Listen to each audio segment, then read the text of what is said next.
Go ahead. Just waiting to see. You guys like that? No. You don't? Okay. I don't either. This is a shot up Templeton Valley. This is one of the few spots that I have not fenced yet. Agriculture, cows. We raise cows. The beef cow operations used to be full of dairy. You had a creamery, a barge that would tote milk to lakeside. But now we're just raising beef cows. You can see when we channelize streams, so humans, cows can't live in water. You can see what happens when you put a lot of water into a box and it actively erodes that one side. All of that dirt seasonally is going into your lake. Now some of our projects, and you're going to see, we fence that. And it's, yes? I want to identify what channelized streams have done, and what the channelized streams are for the people here. Everybody know what a channelized stream is when we put it in the box, our culverts, our ditches, agriculture, we ditch it and we put it in this box and we shoot off so we can have dry ground. We have channelized streams all through lakeside, everything, because we don't do well with wet. When you have a channelized stream and you put this much hydrology through it, it erodes. So what we have there is siltstone and sandstone, and it's just very soft. It grows in some of the best soil ever. Another point that I'll have to make is our agricultural lands are the most valuable in the world. That's not kind of cool. The world. Why? They don't have to irrigate. There is no irrigation necessary for raising cows and doing hay. Just like everywhere else in the world, they have to irrigate it. In Coos County, the most valuable agricultural land in the world, because we don't have to irrigate it. Now, some people in River Point making 2 cuts of hay. And you'll notice, I've spent 90% of my time with ag. Why do you say? Because they're 4% and they have the biggest impacts, right? This is timber on top of ag. In 2002, we had some incredible rains. Made 96 look like a joke. And this came flying down from every clear cut in the Big Creek Basin, Noble Creek, onto this gentleman's ranch. We actually did a survey of what we call the Noble Creek Draw Survey. Out of 77 draw, a draw is where a dry stream, or kind of like that, just where it's a dry stream. It's 72 of the 77 draws blew out and ended up like that. So what we find out is timber is giving us a lot of dirt too. How do you separate it when it ended up on this guy's ranch? We could never do that with science. But we do know it comes in massive pulses. And you can see that with our coring. Not nice. Now see, that's why all this stuff is behind locked gates. No one even gets to see that. Go ahead. Here's one. This is an older one. I'm not picking on anybody that owns this house anymore. This was an 02. And that is the septic tank right there. Where that black tank right by the car, or the truck. That's a landslide going into Big Creek Arm. It feels like I'm picking on Big Creek Arm, but I'm trying not to. So everybody has an impact. Where your roof went. We're going to talk about how to avoid these activities. Next. Any questions on any of those? So our issues, we've gone through all the science and we try to break it down real simple for everybody. Presence of weeds. Everybody knows the aquatic weeds. It gets in your boat. It causes impacts to everything. Toxic and nuisance algae blooms. That's the big one. Fisheries issues. Believe it or not, most of the fish in 10 Mile Lakes are non-native. They do have negative impacts to water quality, although they're very economically beneficial to our area. And you can see some of that. Sediment accumulation, that's one of our big ones. I just showed you a bunch of pictures of dirt, and you'll see some other pictures. Increased sediment and curl rates for the lake as a whole. Next. Everybody got that? Algae, non-native fish, aquatic weeds. You guys know all that. You live on the lake. Here's some aquatic weeds. The bottom left, parrot feather, is a new one. When I disappeared in the service, parrot feather wasn't here. Big leaf pondweed was not here. And I come back and these plants are here. Parrot feather is one of the worst. It grows this much over the water and you cannot drive through it. Anybody that lives on Saunders Lake on the North Lake knows what I'm talking about. It's a horrible one. Brazilian waterweed, Gary densa. This was what the weed, well, most of you see it already. This is what was the big one when I was growing up. In fact, I learned how we cut ski trails through this with a boat. I got to learn how to drive the boat when I was 12 because I got to cut ski trails through that. The lilies, non-native, those pretty little lilies, those are non-native. Starting to feel a little outnumbered. Next, algae blooms. The one real thing I want everybody to get out of this is what an algae bloom looks like. I've been talking about it for years, but some people, I was just with Ringo's daughter, and Courtney didn't know what an algae bloom looked like was, so I want to make sure that we know what they are. I got a couple slides. You see that green scum there? This is a morning shot. This is culminar.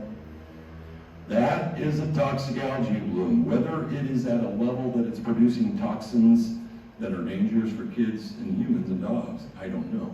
But that's what it looks like. If you see that in front of yours, don't let your dog go in it. Don't let your grandchild play in it. Next. There are a billion different of algae in our lake. Some taxonomists went crazy. I used to say there were 18, and then some taxonomists found about another 100 of them. But these are all, so not all algae is bad in your lake. And I wish I had my pointer. The Microcystis aeruginosa, if you can barely, I know it's really bad to see, but it's in the middle row. That is our major player, Microcystis aeruginosa. It produces a liver carcinogen. For adults, for younger kids and dogs, it will kill you if you get too much of it. There's another one, Anabina flusiaceae. I'm not going to do Latin for you guys very well. It's on the first row. That is the one that is like the neurotoxins in shellfish poisoning. That will kill you immediately. That's what's killed the dogs on the umpqua. That I've seen it up on the coos, and it's a bright blue. I mean, it is a blue. That, fortunately, Timon Lakes doesn't have a lot of that. It never gets up to the density, so thank God.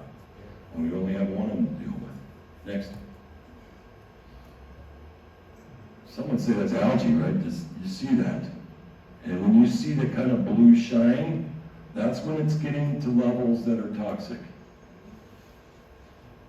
Everybody see that? You see it on the lily pads? Yeah. Okay. So I hope if someone comes up to me after this meeting and says, what's this algae look, I'm going to be frustrated. Next. Now this is the one I wanted Mike and Michelle to see. This is another algae bloom. This is what closed the Coos Bay Yacht Club before July weekend. It's white-brown. So Mike and Michelle had something that looked like a similar, I don't know what theirs is, but remember, this stuff comes in different. If you see something like that, just use common sense, all right? Our lakes are not totally and always covered in algae. Levels get high in August and September and October. Although we want everybody to be careful because we don't monitor the whole lake. When I first started monitoring algae, I monitored 36 sites. It took me 2 days. Now I only monitor 3. Wolfie Beach, the canal, and North Lake boat ramp. So Mike and Michelle could be up in Coleman Arm, or someone could be somewhere else, and you could have a bloom. So just make sure, due to the patchy nature, just make sure you watch. If it's right along the shoreline, take the kids out further. Another one right at Wolfie Beach. Everybody can see that, right? Do you understand what it's, does everybody say yay? That is the top. That's at dangerous levels too. That's from last year. That's right at Wolfie Beach, right in the corner there. At the county boat ramp. I told you I was going to hit you up on these photos. That's what it looks like. That's a Microcystis bloom. Keep your pets and children and grandchildren out of there. Use common sense. It's not a fearful thing, it's use common sense. And if you're not treating your water and you're drinking it out of a lake, I don't know what to say, don't do it. I know a lot of people in this time of year, they have to bottle their water. But I will say one story. Scott Jacobson was an old TLA member on Lindros Arm. He is the one that said no more poopies in the lake. He said it a little differently at the meeting.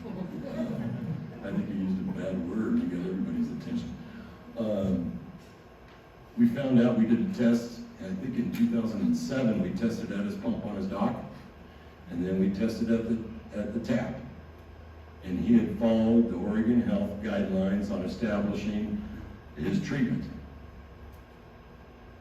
did not work. We found the microcystins at his tap.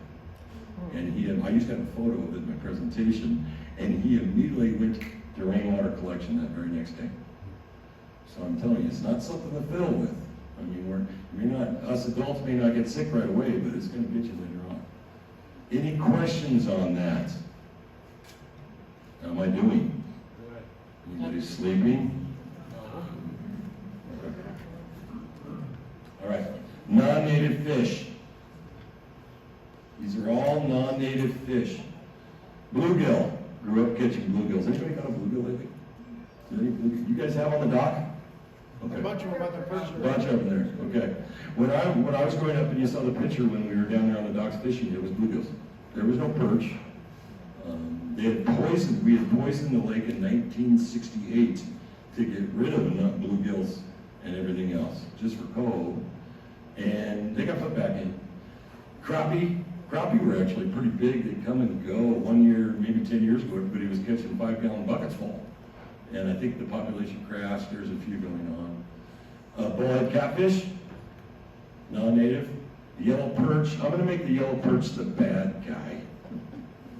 And the bass. Now, why the bad guy? Simplify it. Let's go back to 5th grade. Food web. We should call it food circle. Right? Trying to get you busy, Buster.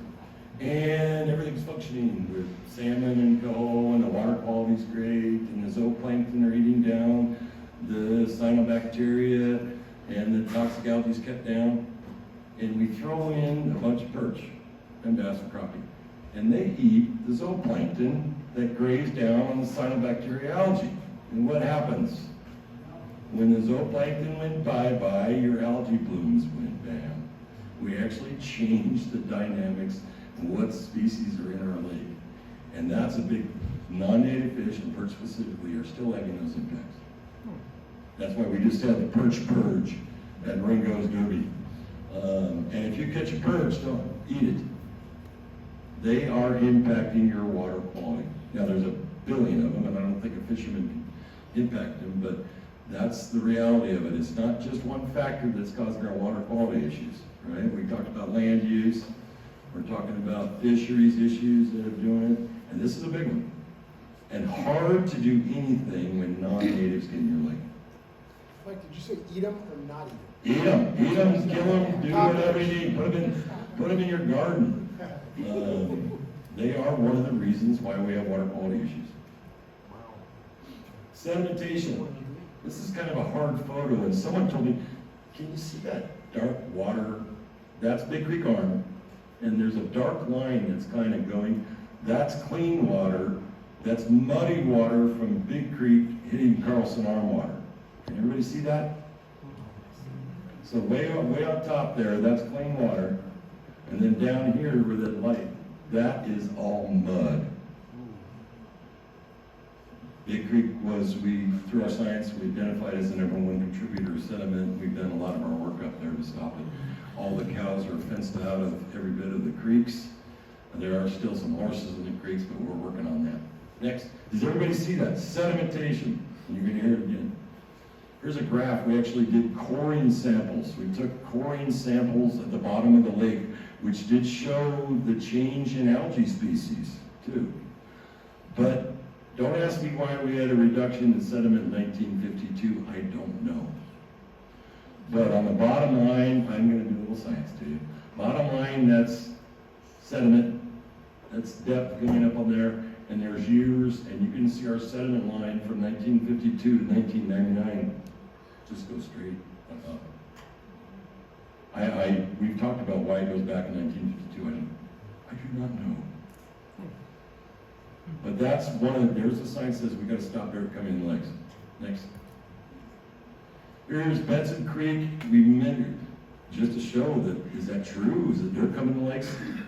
2004, we did a monitor of the Delta, and look at it in 09 in 5 years.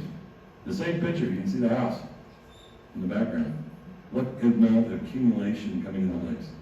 It's eutrophication accelerated due to humans. Next. my favorite saying besides watersheds are about people. Assess, plan, and implement. Assess what the heck's going on, plan how to fix it, and implement it. Stupid. Keep it simple. Minimize nutrient inputs to tributaries and lake. I want to ask all of you to do that. When you're on your land and you're thinking about scraping it down to dirt so you can have a yard, don't do it. Do not manage your lakefront property like it's an urban lot. It is not. Everything you do on that lot will end up in the lake. Enhance and restore. That's what we're trying to do. I'll show you some pictures here in a bit. Right now, I think. This is what we do up on the hills. Some of you have gone on tours with me up behind locked gates. Some of you may not. But you can see the tributary on the left. You see that? That's with cows, agriculture. The stream dried up. On the right side, after we fenced it and planted trees, there's no sediment coming from it, and it's turned into a perennial stream. So that water, perennial, meaning it's seasonal, running seasonal. That water is making it to the lake. So I mean, that's what we've done that next. Again and again, up in the hills, and you know, this is the stuff that I have to share because you're never going to be able to see this stuff. I can't take everybody up there. You're a private landowner, and I take a bunch of people up there. You know, you're going to be a little nervous. You can see the right side, and I was standing there taking that picture, and now look at it again. No cows, complete bank stabilization, riparian area, fish habitat, and cool water. Boom. I mean, you do it. We've got a bunch of those, but I'm not going to bore you with those. It's not a rah-rah TLBP. It's just, what have we been doing? It is easy, right? And you guys, I know I am certified crazy. Look, that's tough. One of my favorite photos is the one on the bottom right. You can see Ringo. Look how young Ringo looks back in there. This is one of our lakeside reading summer programs. And you see my left and the young man sitting on my left. That's Rich, farmer's granddaughter, and I don't know what she's doing, but she's got me twisted up. I don't know, she's got me confused. I think she's chewing me out. Of course, when you go out to landowners, when I first started, agricultural landowners are some of the toughest people, and I respect them all. You know, they may not, some of their management has some negative impacts to us. How do you get on their land? You go do what they do. You learn what they do. And I'm glad to say that this is the last year, 93-year-old Jim Larson, who owned 1,000 sheep on Shutter's Arm, has sold all his sheep, and I will never have to wrestle him again. So I'm very pleased. Aren't you, Joe? Where's Joe? Okay, yeah. Getting a little big. Yeah, there's a few of us that did that. But that's just going to show it's not been easy, and another angle is I'm not perfect. I got stuck in there. That's me. I got my rig stuck. I mean, we're not perfect, and if I stand up here and say I am, it's a bunch of crap. Call me on it. Next.